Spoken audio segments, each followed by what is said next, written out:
welcome back to another vlog. And this vlog is actually very special to me because I've always wanted to be able to send a Balikbayan box home, because growing up I'm used to receiving goodies from the Balikbayan box because of my aunt in America. I always wanted to do that as well for my family, and I really want to send some gifts to my family in the Philippines, and I'm just really happy to be able to make my family happy. It hurts my wallet because it's too expensive to send the box as well as to buy everything that you need to put inside the box, but it's worth it because the content of the box has made my family happy. So I'm taking this video separately from the actual day that I took the vlog because I forgot to make an intro. So I hope this video will guide you guys if you want to send a Balikbayan box home to the Philippines from the UK. This is the name of the courier that we've used, but it's what my aunt has been using, and that's what we've used as well. So there will be 2 boxes here because the biggest box will be mine, and this a little bit smaller box will be for my aunt to send back to her family in the Philippines as well.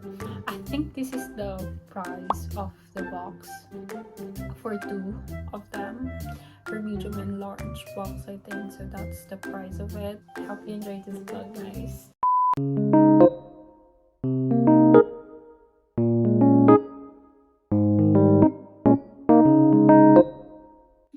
Okay guys, we're done with one side, so now we're gonna do the opposite side.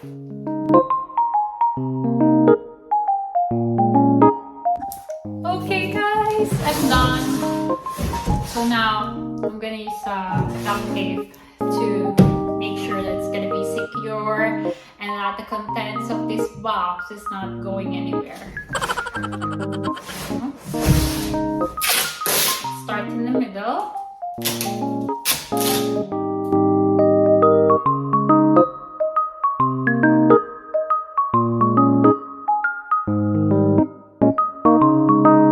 I bought this duct tape in Morrison for like a pound, a pound. So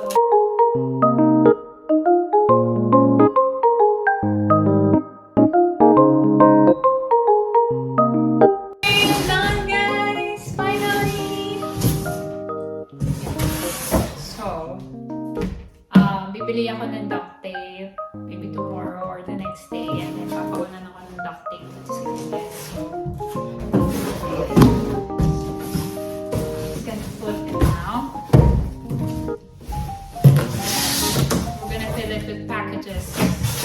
So I'm gonna show you guys the things that I bought, and I'm gonna put it inside, so hopefully everything's gonna fit. And parang sulat naman babayaran ako dito sa package na to. So these are all the clothes that I bought on Mango. Naka-sale sila. These are all the clothes that I bought from Mango, and these are from Primark. Super naka-sale sila. This is for my sister, so this is nice. Look at that.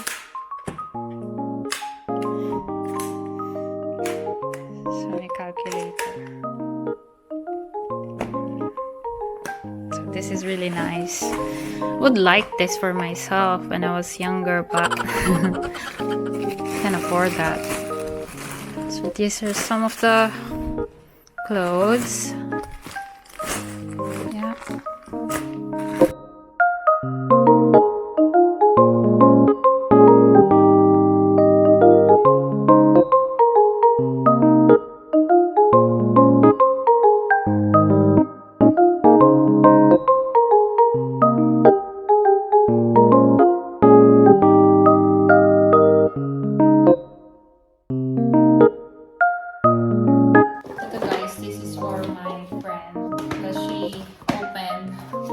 Therapy clinic, so this is very popular in the Philippines when I was working with kids. So I thought, why not buy her some this year, because you can easily purchase them here in the UK. Awesome toys for my friend. Yeah, Tita's here. Hi, Tita! You say hi! Yung mga makeup na nabili ko sa company shop. So, I don't know if they're still selling this, but they're still nice. And look at that.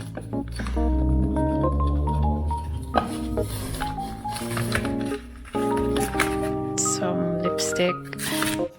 There, they recommended to use some ziplocs if you want to put some of your items inside. Ang gagawin ko guys, isisingit ko sila dun sa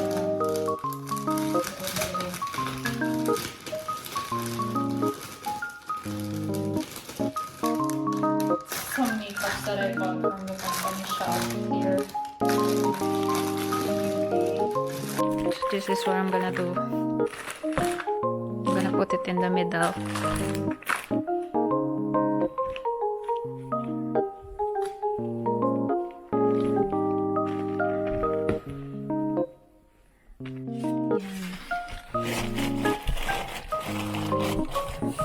That was all the clothes. I think kasha naman siya. Hopefully. These are also some things that I bought for my sister. They're from Smiggle and I got them on sale.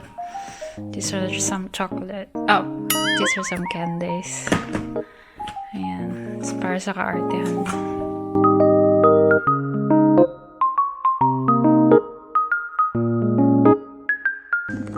So this one I bought from TK Maxx and this is from Amazon.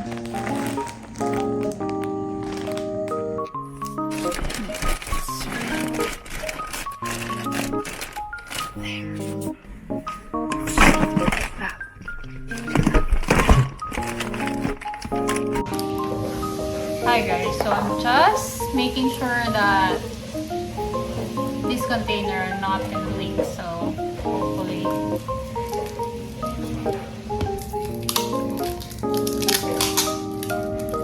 I'll torture my siblings. Right, so babalutan natin ng tape, yung mga perfume, para na mag-leak.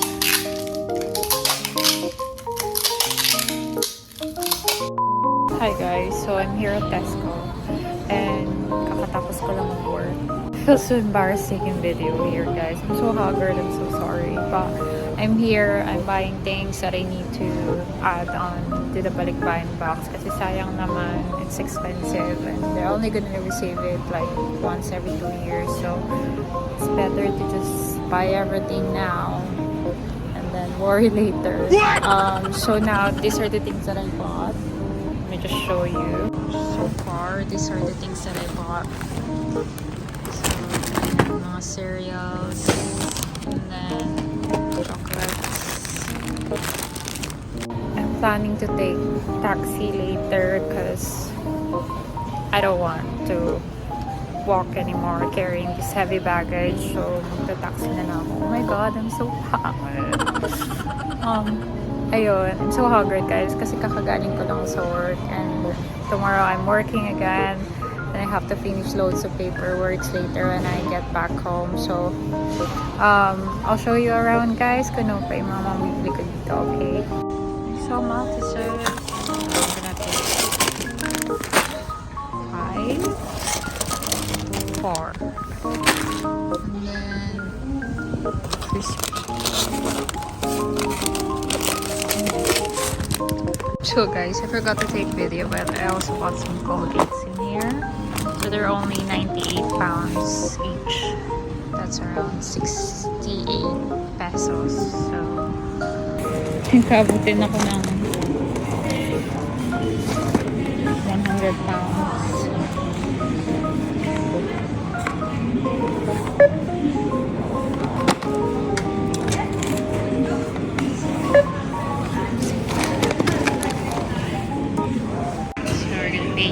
Don't forget to scan or tap your club card.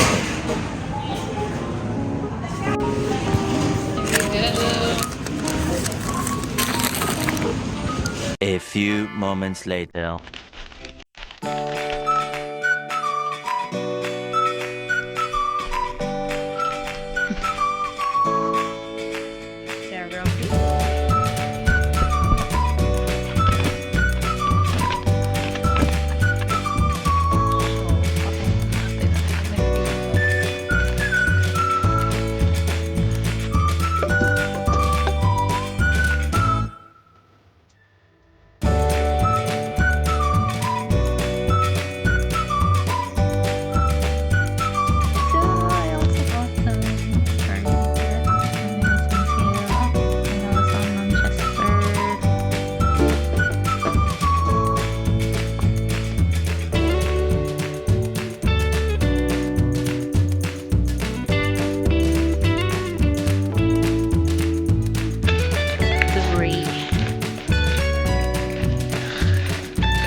cover it with cloth.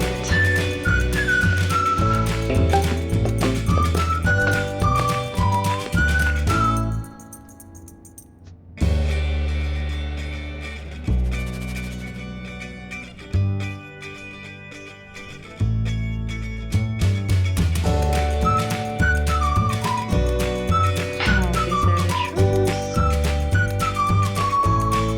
Ayan, mga sapatos. Pinili ko ng sale.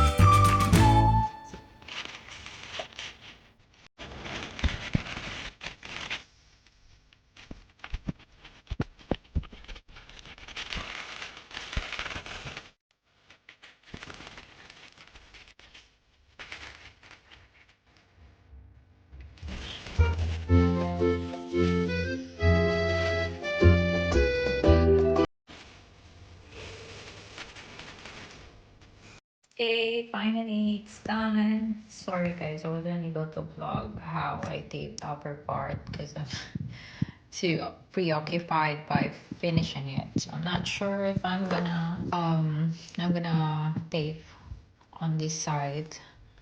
Tita said that they're gonna put another tape to secure it, so I'm not sure whether I should be the one doing that or whether they will be doing that.